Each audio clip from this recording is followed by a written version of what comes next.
मैं सुन जिंदगी ज्योति ब्रह्म गोदान की मिल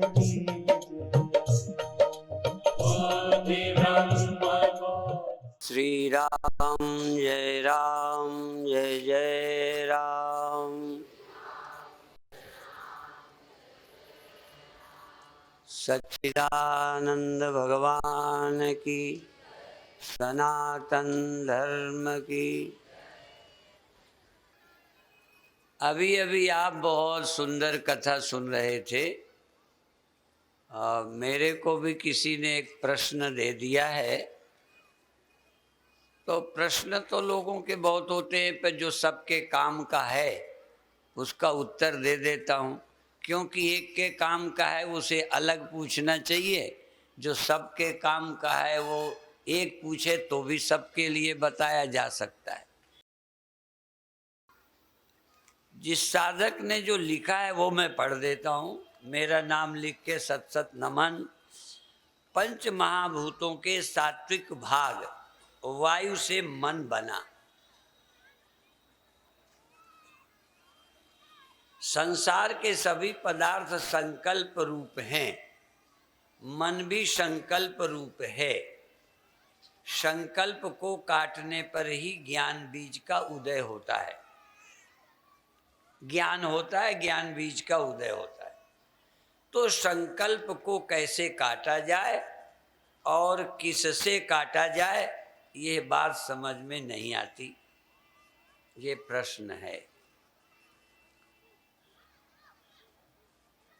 एक साधन ये है, काम को या संकल्प को असंकल्पात जयेत कामम। इच्छाओं को, काम को असंकल्प से, मन को जीतने के लिए अमन। अब तो कैसे हो? संसार और मन ये एक चीज है। प्रश्नकर्ता के द्वारा भी स्पष्ट है और हम और भी कहा करते हैं। मन, माया, प्रकृति, जगत, चार नाम एक रूप। मन ही जगत है, जगत ही मन है। यूं तो ज्ञानियों की, भक्तों की भाषा में बिल्कुल उल्टा है। हरिदेव जगत, जगदेव हरि। अभी ये कि जगत ही मन है, मन ही जगत है, मन है तो जगत है। अब इस संकल्प को कैसे काटा जाए और किससे काटा जाए? तो इस जगत को काटने के लिए, क्योंकि जब मन और जगत एक है, गीता में एक वाक्य है, असंग शस्त्रेण दृढ़ेन चित्वा। असंग शस्त्र के द्वारा, इससे मेरा संबंध नहीं है।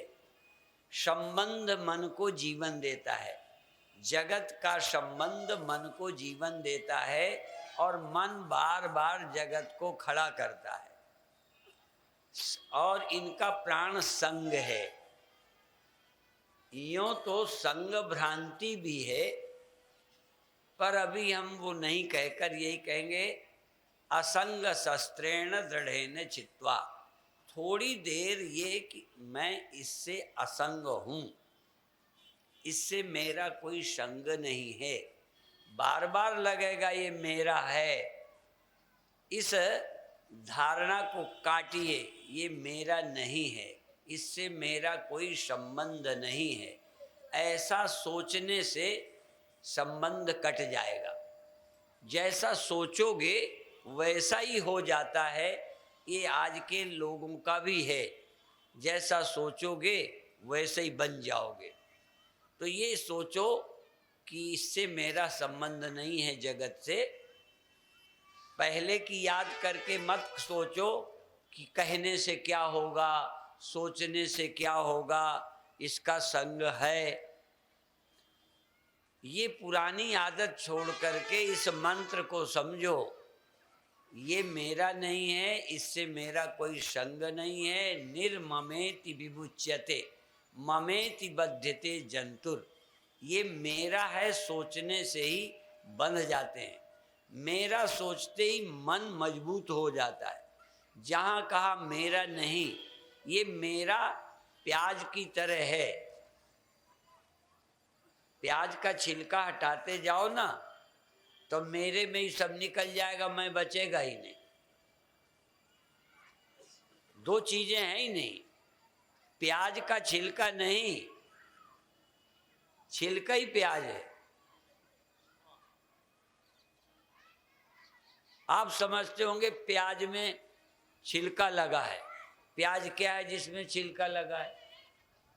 यदि जगत को निकालना शुरू करो ना मैं से या मन से, तो मन ही नहीं बचता। मन का जीवन यह जगत है। और बार बार मन को जीवन मिल जाता है इसको अपना बनाने से, मेरा मानने से, इसको है मानने से, इसको अपना बनाने की चेष्टा। इसलिए इसको अपना बनाने की चेष्टा का त्याग करो। ये असंग शस्त्र, असंगता के हथियार से कामना को काटो। कामना के कटते ही या संग के कटते ही या संग भ्रांति के निवृत्त होते ही, असल में संग भ्रांति है। ये वेदांत का सिद्धांत है। संग है नहीं, संग भ्रम है। पर यदि आपको लगे तो भ्रम नहीं लगता, यही दिक्कत है। जब रस्सी में सांप दिखता है तब किसी को भ्रम लगता है? भ्रम नहीं लगता, यही बात है। इसी तरह से जैसे रस्सी में सर्प भ्रम है पर लगता नहीं, बाद में लगता है, ऐसे ही संग भ्रम है, ये हमें नहीं लगता। हमें लगता है सचमुच हमें संग है। 15वें अध्याय में भी एक श्लोक है, निर्माण मोहा जित संग दोषा अध्यात्म नित्या विनिवृत्त कामा द्वंद्वैर विमुक्ता सुख दुख संगैर गच्छन्त्य मूढ़ा पद्मव्ययम तत्। असल में निर्माण मोह जित संग दोषा, संग दोष को जीतो। साधना की दृष्टि से संग का दोष, संग का दोष है जो आपको लगता है कि ऐसा हो गया, ये हो गया, ये नहीं होना। यदि ये सचमुच होता तो खो नहीं सकता। प्रश्नकर्ता ने ये भी कहा संकल्प मन और जगत एक ही है। तो पहले संकल्प को जीतो। असंकल्पात असंकल्पात जयेत कामम। आपको दिक्कत क्या आती है? आप सोचते हो सारे दिन कोई संकल्प ना उठे, तो ऐसा तो कोई साधु भी नहीं है। इसलिए पहले थोड़ी देर के लिए संकल्प का त्याग करो, थोड़ी देर के लिए। असंकल्पात, थोड़ी देर संकल्प ना करो। या संकल्प उठ जाए, उस संकल्प को मेरा संकल्प है ये मत सोचो, ख्याल में न लाओ, जबान से न बोलो। नहीं, कई बार लोग कहते हैं ये मत बोलो कि मन मेरा है, संकल्प मेरा है। जबान से नहीं, अंदर से जरा पूछो कि ये संकल्प तुम्हारा है। अब ये भी लगता है, जब संकल्प मुझे मेरा लगता है तो उसको जीवन मिल जाता है। जैसे लहर को जीवन पानी के होने से मिल जाता है। यदि पानी का सहारा न मिले तो लहर मर जाएगी। तो हमारे सहारे से मन जीवित है। जैसे लहर में भी हवा ही काम करती है। वायु के वेग से पानी में लहरें बनती हैं। हवा चलती है तो लहर बनती है। और प्रश्नकर्ता ने कहा कि वायु के सत्वंश से मन बना है, अर्थात वायु रूप है, इसलिए चलता रहता है। तो वायु तो स्थिर हो जाए, थोड़ी देर ना चले या धीमी हो जाए तो मालूम नहीं पड़ती, चलती है तो मालूम पड़ती है। शरीर से टकराती है, पेड़ से टकराती है, मालूम पड़ती है। तो हम अपने मन को थोड़ी देर के लिए ये कि हमें कुछ चाहिए नहीं, बस ये मंत्र है समझो, ये ढंग है, मुझे कुछ नहीं चाहिए। अब आपकी आदत पड़ी है तो इस आदत को तोड़िए। हमको कुछ नहीं चाहिए, थोड़ी देर बैठ जाओ, बस ये अंदर से सोचो, जबान से नहीं बोलना। जब आपको अंदर से लगे ये इच्छा मेरी हुई, इच्छा होगी हमें पता है, तो तुरंत अंदर से सोचो ये इच्छा मेरी नहीं है, ये मन में है। जहां तुमने साथ मन को नहीं दिया, मन मरा। असल में जैसे पानी की सत्ता लेके ही लहर जीवित होती है, हमारे बिना साथ के मन जीवित नहीं रह सकता। पर हम मन को अपना कहते हैं। जहां मन को अपना कहा, संकल्प को अपना कहा, या मेरी इच्छा है, ये मेरी इच्छा है, बस तुम्हारा साथ हो गया। तुम कहीं गहरे से कहो, गहरे से, कि ये इच्छा मेरी नहीं है। अब ये कह पाओगे कि नहीं? मैं बहुत बार बोलता हूँ, सिख समाज में एक शब्द बोलते हैं कि बोले सो निहाल। तो यही बात अभी समझ लो, वहाँ बोले सो निहाल, सत श्री अकाल। हम ये कहेंगे बोले सो निहाल, अंदर से बोल दे कि ये मेरा नहीं है, मेरी इच्छा नहीं है, बोल के देख लो, तुरंत ही शांति मिल जाएगी। पर तुम अंदर से बोलोगे ही नहीं। तुम्हें गुरु पर, शास्त्र पर भरोसा ही नहीं, तुम्हें अपनी अकल पर भरोसा है। अब अकल इतने दिन की माया से भ्रमित है कि वो वही सोचती रहती। हमने सुना है कि यदि जानवर किसी बकरी को दांत मार दे और कोई गडरिया आ जाए और वो जानवर जंगली भागे छोड़ के, तो बकरी उधर ही को भागती, बचाने वाले की तरफ नहीं जिसने दांत मारा। ऐसे ही कमजोर आदमी किसी दादा के दबाव में आ जाए तो वो जो चाहे वो ऐसे ही बोलता है। तो ये तुम्हारा जो सोच है, ये मन के अनुसार तुम कहते रहते हो। ये अभी मन मत है, गुरु मत नहीं है। ये गुरु बुद्धि नहीं, शास्त्र की सोच नहीं है, ये तुम्हारी अपनी सोच है। इसलिए अपनी सोच का त्याग करके शास्त्र की दृष्टि से कि ये मैं नहीं हूँ। एक गीत की लाइन बोला करता था, मैं नहीं मेरा नहीं, ये तन किसी का है दिया, जो भी मेरे पास है वह धन किसी का है दिया। और एक लाइन में ये भी है कि ये मैं मेरा ये कहने वाला मन भी किसी का है दिया। ये मन मेरा नहीं है, ये मैं मेरा जो कहते हो ना, ये सोच भी किसी ने डाल रखी है तुम्हारे अंदर। तो सबसे बड़ी साधना है 5-10 मिनट एकांत में बैठकर यदि हिम्मत जुटा सको तो एक ही महामंत्र है ये। जैसे रामायण का एक मंत्र है, मंत्र महामणि विषय ब्याल के, मेटत कठिन कुअंक भाल के।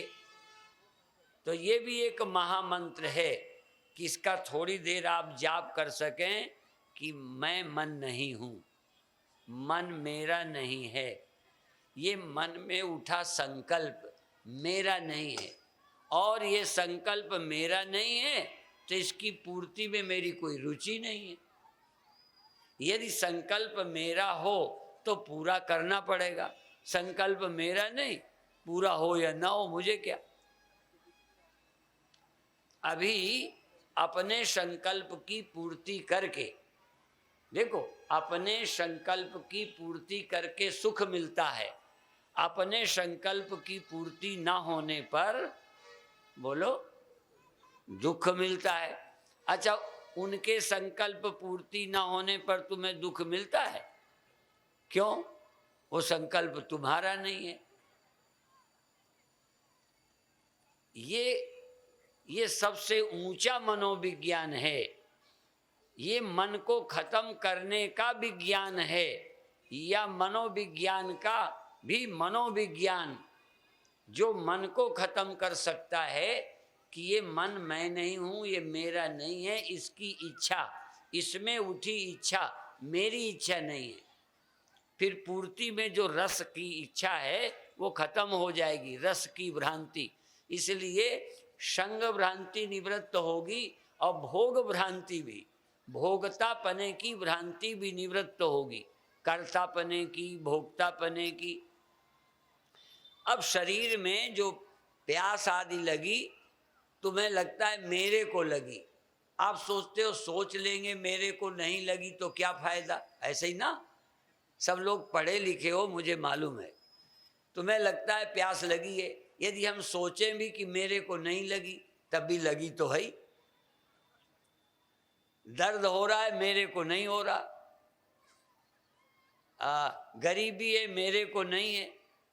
असल में मेरे को नहीं है, इस सोचने के बड़े लाभ हैं।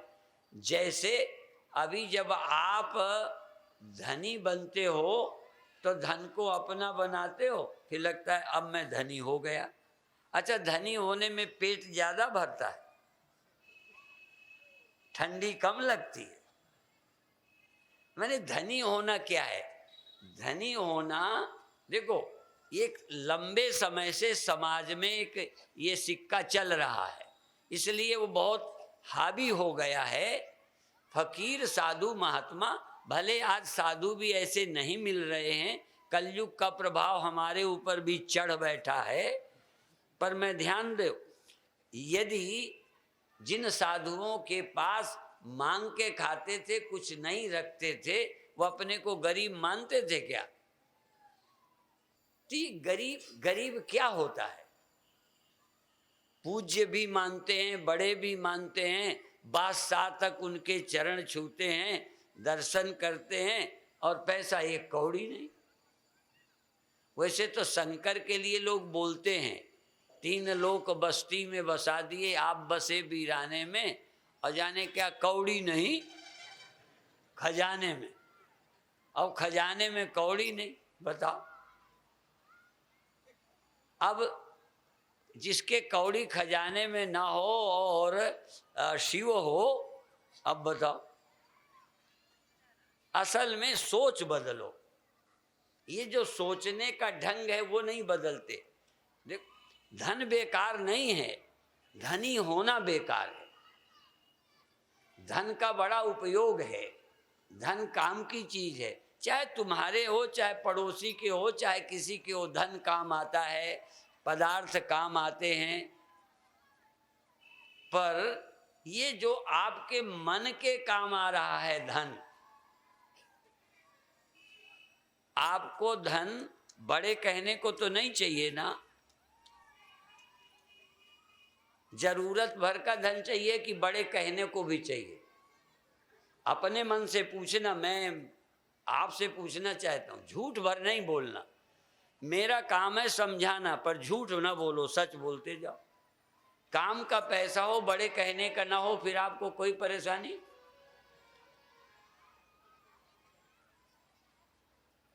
आपके रहने का मकान हो, बड़े आपका मकान देखकर लोग तुम्हें बड़े नहीं समझें, या तुम खुद अपने मकान को देख के बड़े नहीं समझो। अच्छा चलो, बना है, पर आप मकान हो, उनसे पूछो जिनके बड़े मकान हैं, वो अंदर से बड़े हैं कि नहीं, वो क्यों हो गए? ये जो मन में बड़े होने का ख्याल है, बस ये गलत है। धन गलत नहीं है, और ये संकल्प, इच्छाएं आवश्यक हैं, वो पैदा होती हैं, वो तुम्हारी नहीं है। तुम कभी सोच के तो देखो, जैसे बड़ा होना धन से नहीं, पद से नहीं, पद से काम करो। राम राजा बनेंगे तो काम करेंगे, भरत राजा बन के काम कर रहे हैं, जनक राजा बन के काम कर रहे हैं। राजा अभी हम कुछ बड़े होने के लिए बनते हैं, काम करने के लिए बनो, कोई बात नहीं, और काम करो और तुम वैसे ही बने रहो।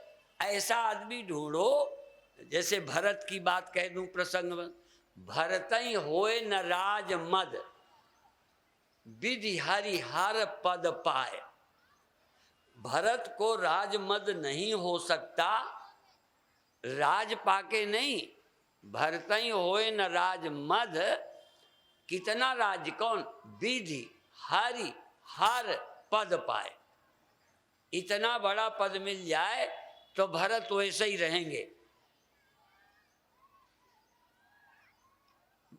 मैं आपको भरत कह दूं, यदि ऐसे हो जाओ, आप बड़े मत बनो, वैसे ही बने रहो, काम करो, काम करना चाहिए, खूब धन बांटो, सत्ता में बैठ के काम करो। भगवान ने अपना उदाहरण दिया कि मुझे कुछ नहीं चाहिए, नानवाप्तमवाप्तव्यम त्रिशलोकेषु किंचन, और दूसरा उदाहरण दिया जनक का।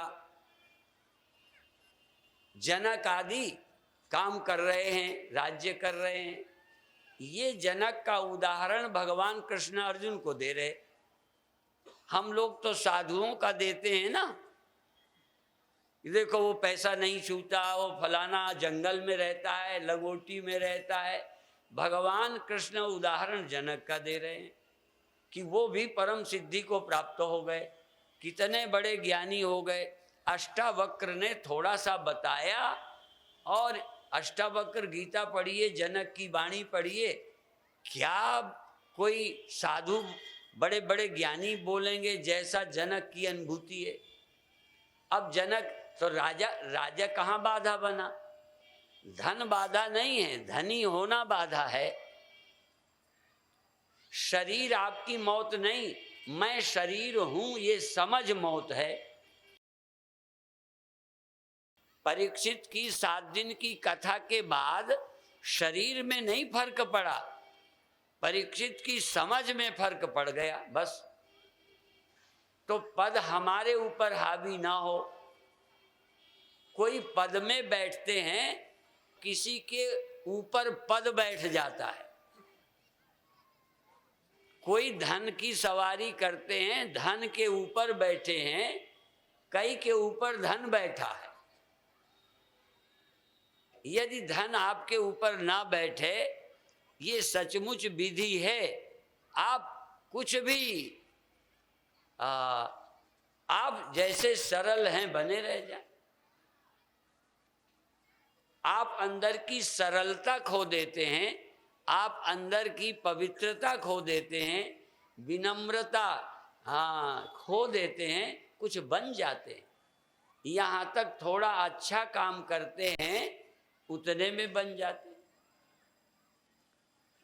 ये नहीं मानते कि कर्म परमात्मा ने जिससे जो कराना है करा रहा है, ठीक है।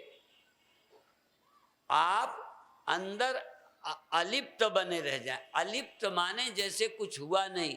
आकाश में आंधी आती, तूफान आते, बादल आते, वर्षा होती, कोहरा पड़ता, आकाश को साफ करने कौन जाता है? बांदा के लोगों ने परसों बहुत कोहरा था, साफ किया है ना? नहीं साफ किया। लोग दिखने लगता है, वो आता है, ये नहीं कहते आया नहीं, कोहरा आया, पर आकाश को तुम्हें भले न दिखाई दे उतनी देर, पर आकाश को क्या छूता है वो कोहरा? गीला करता है, कपड़ों को कर देता है, जमीन को करता है, फसलों को नुकसान पहुंचा देता है। आकाश का क्या करेगा? ये सबके अंदर जो आत्मा है, सर्वनिवासी सदा अलेप है। हाँ, इस आत्मा का अनुभव करो। एक विधि पूछी, कैसे? आप क्या हैं ये याद करो।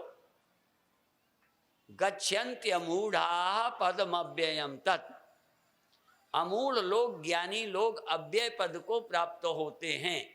और उन्होंने कहा ज्ञानोदय तब होगा जब संकल्प का भी, ये संकल्प नष्ट हो, मन खत्म हो, तो ज्ञान होगा। तो ये खत्म होने का मतलब क्या कुछ देर नहीं खत्म होगा? 1 सेकंड का मौका निकालो। पंखा घूमता है, आपको पहले नहीं दिखाएं, आजकल 3 पंखुड़ी के, 4 पंखुड़ी के, 5 पंखुड़ी के भी पंखे हैं, ठीक है। तेज चलता हो, पंखुड़ी गिनो, नहीं गिन पाओगे। अच्छा, एक बार थोड़ी देर को रोक के गिन लो, फिर चला दो। चला देने के बाद अब कहोगे कि पंखुड़ी नहीं है, पहिया है। पहिया है कि पंखुड़ी? एक बार ऐसे ही वो तिनका, हम छोटे में थे, और लुकुआ खूथना बोलते, ऐसे करके ऐसे करते थे, तो हमारी माँ डांटती थी कि ये नहीं कर, नहीं तो रात में मूतेगा।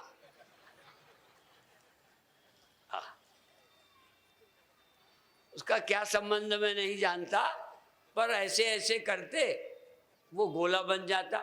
एक बार रोक कर देख लिया, आनंद के लिए गोला बनाओ, लंबा बनाओ, खेलो, वहां बनता बनाता क्या है?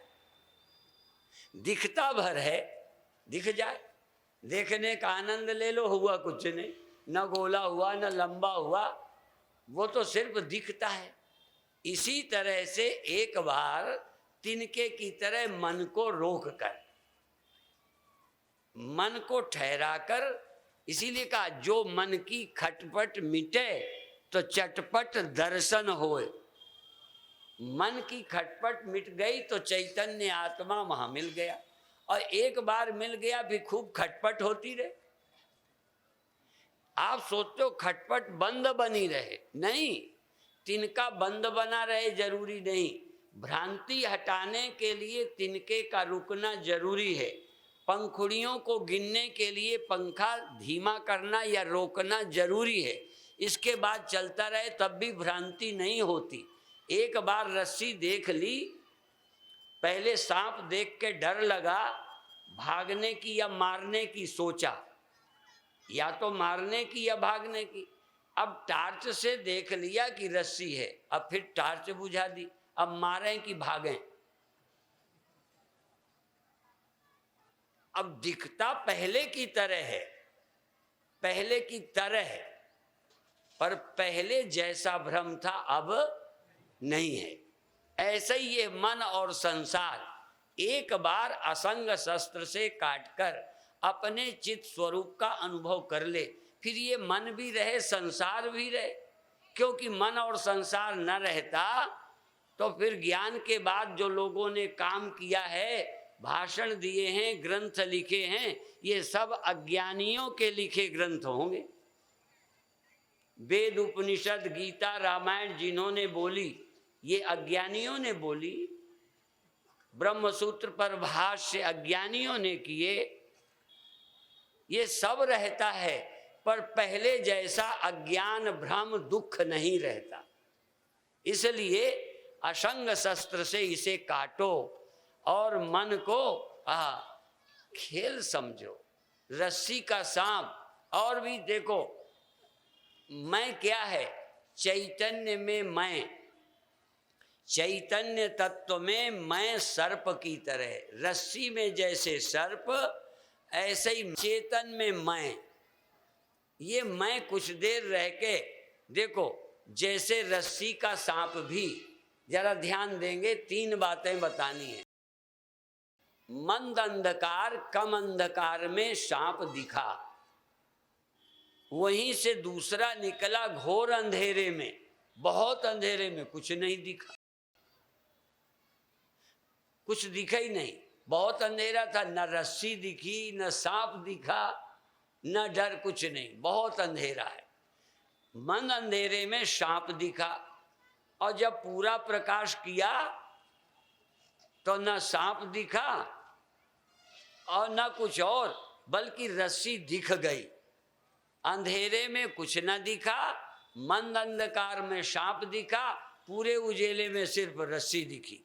ऐसे ही मैं अहंकार और मैं कब दिखा? जब मंद अंधकार था, जब घोर अंधेरा था तब मैं भी नहीं दिखा। घोर अंधेरा जानते हो? गहरी नींद। स्वप्न में दिखा, जागृत में मैं दिखा। स्वप्न में और जागृत में मंद अंधकार है, तो मैं है। और मैं माने सांप ही समझ लो। मरना, जीना, दुख, समस्या कब? जब घोर अंधेरा, गहरी नींद। गहरी नींद माने घोर अंधेरा। किसी को डर लगा हो तो कल शाम की सभा में पर्ची लेके आए कि गहरी नींद में जब कुछ नहीं था तब भी मुझे डर लगा। स्वप्न में लगेगा क्योंकि कुछ दिखा। कुछ ना दिखे, यहां तक कुछ जगत नहीं, मैं हूं ये भी ना दिखे, रस्सी बिल्कुल ना दिखे, सांप भी ना दिखे, इसका नाम घोर अंधेरा। बिल्कुल ना दिखना घोर अंधेरा, और रस्सी सांप की तरह दिखे ये मंद अंधेरा, और रस्सी की रस्सी दिखे ये पूरा प्रकाश। तो जब शुद्ध चैतन्य मैं का अनुभव होवे, ये ज्ञान अवस्था है, और बिल्कुल कुछ न पता चले, सुसुप्ति अवस्था है, और मैं आदमी हूँ, पैदा हुआ हूँ, मर जाऊंगा, ऐसा जब मैं लगे, ये समझो स्वप्न है, मंद अंधकार है। हम मंद अंधकार माने ऐसा अंधेरा जिसमें कुछ दिखता है। कम अंधेरे में कुछ दिखता है कि नहीं? हाँ, अब बहुत अंधेरे में कुछ भी नहीं दिखता। तो कुछ न देखना माने पूरा अंधेरा। कब होता है? आपको होता है कि नहीं? हाँ, तुम्हारे जीवन में भी घोर अंधेरा होता है, जब न मैं, न तू, न ये, न वो, न सांप, न बिच्छू, न गरीब, न अमीर, न हिंदू, न मुसलमान, और न पंडित, न बनिया, न जवान, न बूढ़ा। कोई बात ठीक है ना? ये होती है कि नहीं होती? मैं बोले तो नहीं जाता। हाँ, देख लेना। देखो, हमारी कथा में जीवन की बात कर रहे हैं।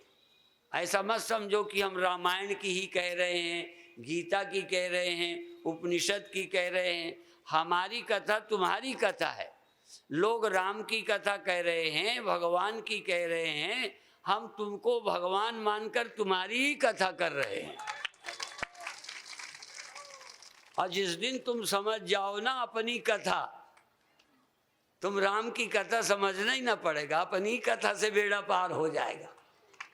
पर अभी तुम्हारी कथा नहीं, अभी तो तुम्हारी व्यथा है। कथा से तो व्यथा मिट जाती है। जन्म मरण की व्यथा, मेरे तेरे की व्यथा, यद्यपि ये गहरी नींद में भी जाती है, गहरी नींद में कोई व्यथा नहीं रहती, पर ये तो ऐसा ही है जैसे डॉक्टर बेहोश कर दे बीमार को। बेचारा परेशान था, बेहोश कर दिया पागल को।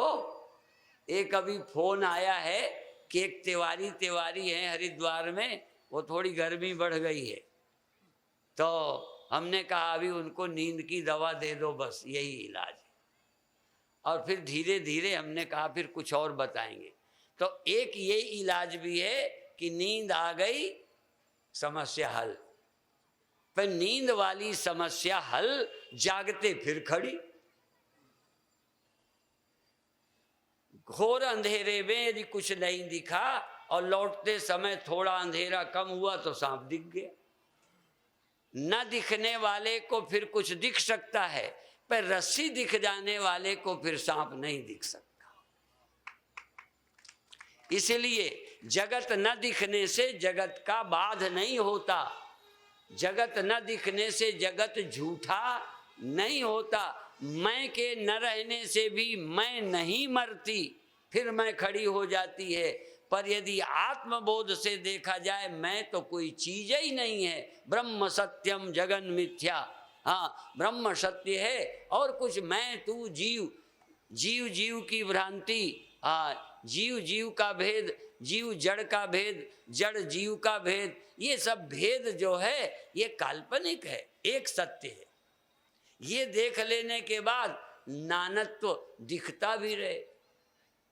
रस्सी देख लेने के बाद टार्च बुझाकर देखो, आंखों से बिल लगेगा, सांप जैसा दिख जाए, अब क्या डर है। एक कहानी मैंने कई बार बताई, सच्ची है, हूबहू सच्ची। जब पंजाब का माहौल ठीक नहीं था, उसके बहुत साल पहले एक सूरी परिवार मेरा शिष्य बना, मकान की नींव मेरे से रखाई, नींव रखी, पूजन हुआ, मकान बन गया। फिर हर वर्ष उनके घर जाता और वो कुछ सेवा करते। अंत में तो ये कहने, उसका नाम ही रख दिया परमानंद भवन।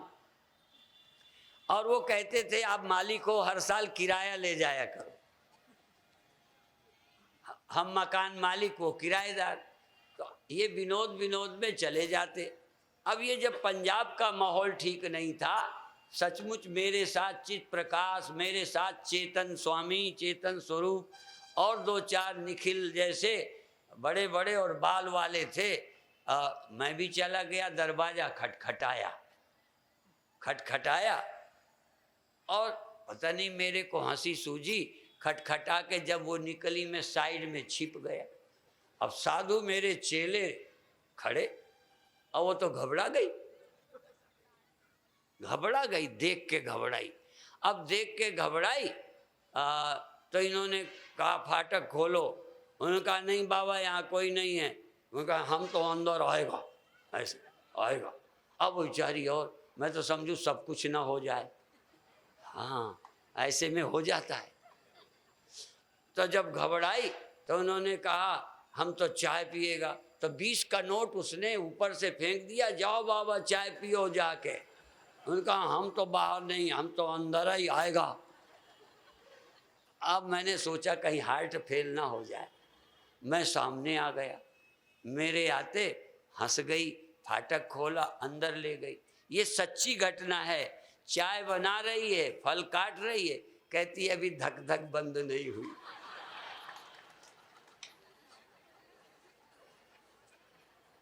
एक बार स्वामी ध्यानानंद जी गाड़ी चला रहे थे, हम जयपुर से दिल्ली आ रहे थे, रितंबरा थी। एक दो सेठ थे उसमें, पैसे वाले, मूर्तियों को गए थे ना, तो चाहिए था ना सेठ वेठ, तो साथ में थे। इधर से ट्रक को क्रॉस किया, उधर से एक बस आ गई, अंधेरा हो गया था और वो एकदम तेजी से ध्यानानंद ने किया तो लगभग गाड़ी में बैठे एक बार मर ही गए, लगभग। और वो 1 सेकंड का चूका कि ऐसे क्रॉस किया और गाड़ी वो आई, बच तो सब गए, पर सेठ ने कहा दिल्ली तक मेरी धड़कन बंद नहीं हुई। अब देखो, मेरे आने के बाद अमृतसर में उनका भय चला गया, लेकिन ये जो शरीर है इस पर जो कंपन पैदा हो गई, जैसे बिच्छू को, सांप को आप मार डालो, मुंडी कुचल दो, मर गया, फिर भी पूंछ हिलाता रहता है। इसी तरह से जो डर के कारण भय पैदा होके कंपन पैदा हो गए, भय निवृत्त हो गया, अंदर ले गई। अब भ्रम भी नहीं है, भय भी नहीं है, पर भ्रम और अज्ञान के कारण जो कंपन पैदा हो गए उनके जाने में देर लगती है। इसी तरह कुम्हार घड़ा बनाता है, जब घड़ा बनाते बनाते चाक धीमा होता है तो फिर चाक को घुमाता है। बनाते देखा कि नहीं? हमने देखा है। फिर घुमाता है, फिर घड़ा बनाता है, फिर धीमा हो जाए, फिर घुमाता है। अब आखिरी टाइम पर घुमाया और उसने घड़ा बना लिया, बर्तन बना लिया।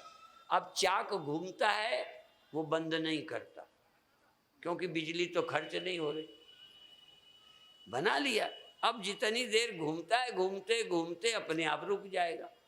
ठीक है कि रोकना जरूरी है? पहले घुमाना था, चूंकि कुछ काम था, अब काम नहीं है, नहीं घुमाना। ऐसे ही ज्ञानी के कर्मों का प्रारब्ध जन्म भी देता है, कर्म चलता रहता है। जब ज्ञान हो जाता है, उसका कोई प्रयोजन नहीं रह जाता, तब भी वो चाक की तरह कुछ दिन ये घूमता हुआ रहता है, फिर उसका कोई प्रयोजन नहीं रह जाता। अभी भी देखो, बंदूक लेके आ जाओ, हाँ, ये जो धड़कन है ये शरीर के रहते रहेगी, लेकिन अंदर का ज्ञान भ्रम चला गया। तो शरीर रहते बीमारी है, कोई तकलीफ है, ये होती है, पर समझ में आ गया मेरे स्व में नहीं है। मेरा स्व कैसा है? जैसे सूर्य का रिफ्लेक्शन, चंद्रमा का प्रतिबिंब कुएं में, घड़ों में पड़ रहा है, हिलता है, लेकिन चंद्रमा अपनी जगह ज्यों का त्यों है। ऐसे ही ये आत्मा अपनी जगह वैसे ही है। रामायण के ही अनुसार जिमि रवि एक कोटि घट छाई, ये मेरी चौपाई तो नहीं है ना। तो जैसे घड़े में एक सूर्य होने पर करोड़ों घड़ों में उसकी छाया है, कोई हिलती है, कोई पानी बह जाए तो गायब हो जाती है, पर ये सब दिखने पर, होने पर भी सूर्य उससे कोई प्रभावित नहीं होता। इसी तरह से ये आत्मचेतन वस्तु अपने आप में मुक्त है, इसको बार बार सोचना पड़ेगा। अब देखो, आपकी तरह यहाँ पर भी दिखता है, पर पहले जैसी भ्रांति नहीं है, पहले जैसी सोच नहीं है। शरीर ये भी नष्ट होगा, परीक्षित का नष्ट हुआ। राम भगवान जगते हैं, सोते हैं, रामायण ही पढ़ते जाओ, सोचते जाना। राम भगवान के देह है, राम भगवान के अंतःकरण है, वो जगते हैं, सोते हैं, पैर दबाते दबाते सोने जाते हैं, और सुबह अरुण शिखा निकान, सबसे पहले जगतपति जागे राम सुजान। तो देखो, एक राम शरीर है दशरथ के बेटा, एक राम भीतर हैं जो जगते सोते हैं और नियम से उठते हैं, ड्यूटी समझते हैं अच्छी तरह से, और फिर भी राम न जगते हैं, सोते हैं।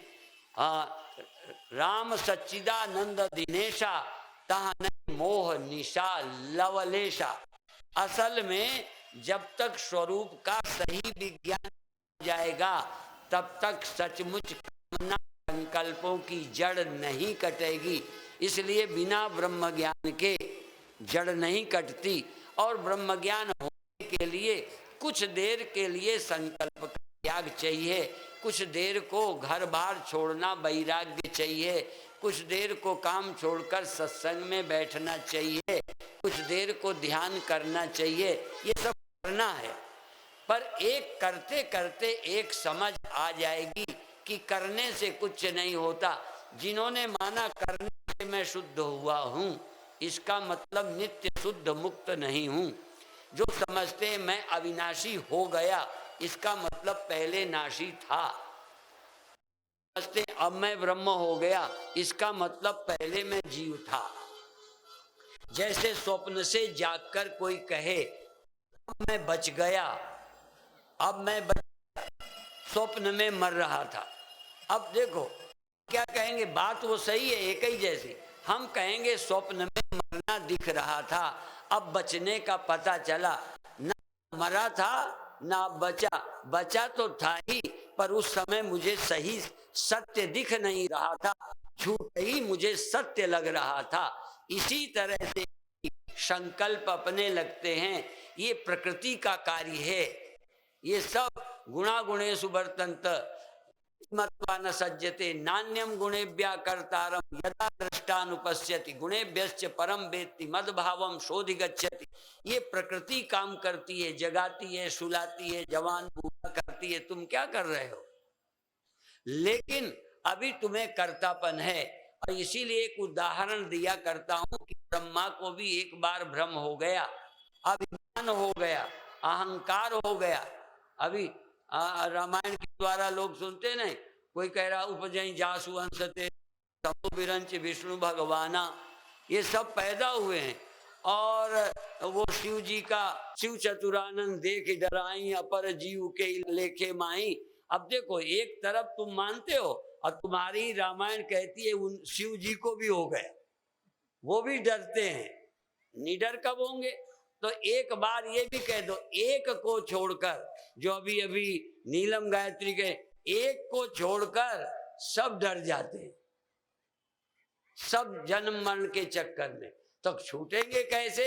जैसे शिव स्मरण करेंगे, हाँ ब्रह्मा सुमिरन करेंगे, शिव चतुरानन देख इधर आई, तो जिनको देख के सब डर जाते हैं, माया को, प्रपंच को, संसार को, काल को, तो बचते कैसे हैं?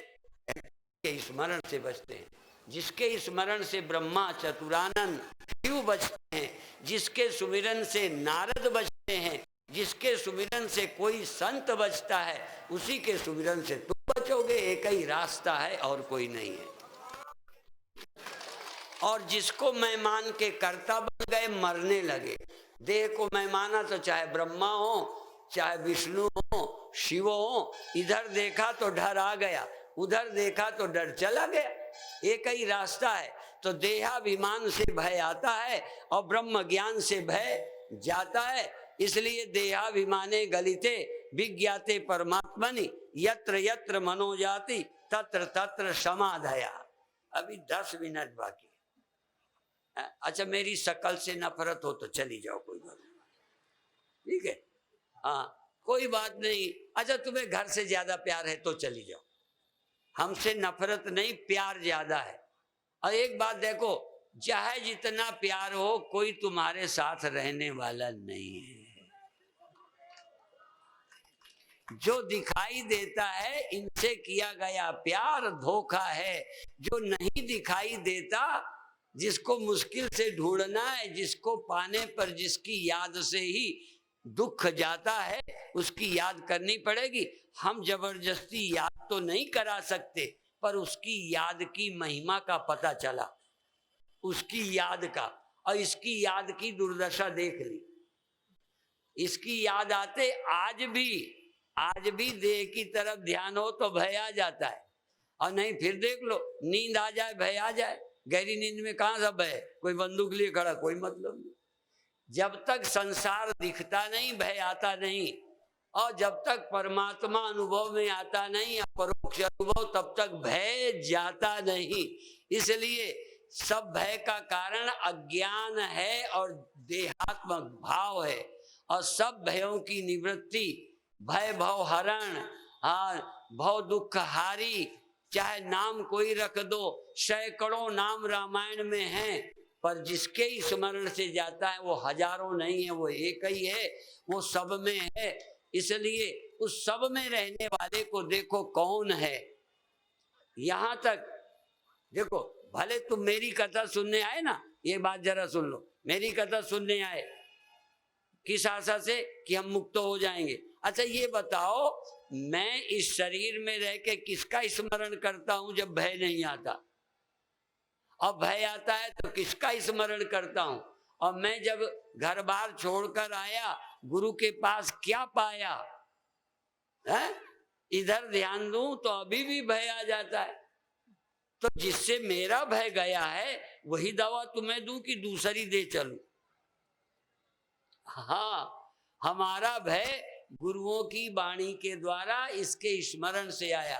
और तुम्हें भी कहते हैं, तन के रहते, तन छोड़ने के बाद स्मरण नहीं बनेगा। यदि तन के बिना स्मरण बनता तो मनुष्य जन्म के पहले ही स्मरण बन जाता। बिना मनुष्य देह के स्मरण नहीं बनता। इसलिए देह नहीं छोड़ना, देह रहते थोड़ी देर के लिए देह की तरफ से ध्यान हटाना है, थोड़ी देर के लिए। और थोड़ी देर के लिए मन के संकल्पों का त्याग करना है, थोड़ी देर के लिए। और त्याग करके उसी गैप में, उसी मन की निसंकल्पावस्था में उसे खोजना है कि मैं कौन हूं। और मैं का पता लगते फिर अंत में देखना, ये जो मैं है वो केवल देह में नहीं रहती, इस मैं में संपूर्ण दुनिया रहती है। जिसमें दुनिया रहती है, जो सारी दुनिया में रहता है। मैं कोई देह नहीं हूं, मैं कोई इस देह में रहने वाला मन नहीं हूं, इस देह में होने वाले मैं का स्फुरण नहीं हूं। हाँ, ये मैं का स्फुरण उसी एक से होता है, उसी से औरों का स्फुरण होता है। एक ही चैतन्य से सभी जीव क्या है? बारी बीच इमि गावहि बेदा। जैसे जल में लहरें, ऐसे जितने जीव हैं ये जीव फुर रहे लहरें हैं, तो जहां लहरें होती हैं तहां पानी नहीं होता। तो जहां जीव जीव जीव जीव फुर रहे हैं, जीव बारी बीच, बारी में जैसे बीच माने लहर, ऐसे ही ब्रह्म में जीव। तो जितने जीव हैं ये सब किस में है? ब्रह्म में। किस जीव के पास ब्रह्म नहीं है? और कौन जीव ब्रह्म से अलग है? ये जीव का पहली मूढ़ता है कि देह को माना। जब से जीव देह गेह निज मान्यो, तब से जीव ईश बिलगान्यो। जब से जीव ने देह को मैं माना, ये विलग हो गया। तो पहले देह को मैं न माने और फिर थोड़ा मन का संकल्प छोड़े, फिर जीव क्या निकलेगा? लहर खो जाएगी, क्या बचेगा? पानी। अब देखो, लहर में पानी में भेद क्या है भी। और लहर शांत हो गई तो क्या है? पानी। अच्छा, लहर खो जावे फिर लहर मिलेगी पानी में? ये जीव क्या है? बार बीच का मतलब हैं भी और नहीं भी है। ये लगते हैं अनेक, पर जब तक देह के साथ जुड़े हैं ये बार बार होते रहते हैं। एक बार पता चल जाए देह का अभिमान छूटे तो जीवो ब्रह्म ही वो ना परा, जीव ब्रह्म ही है और कुछ नहीं है। इतना ही कहकर अभी समाप्त करते हैं। ओम शांति।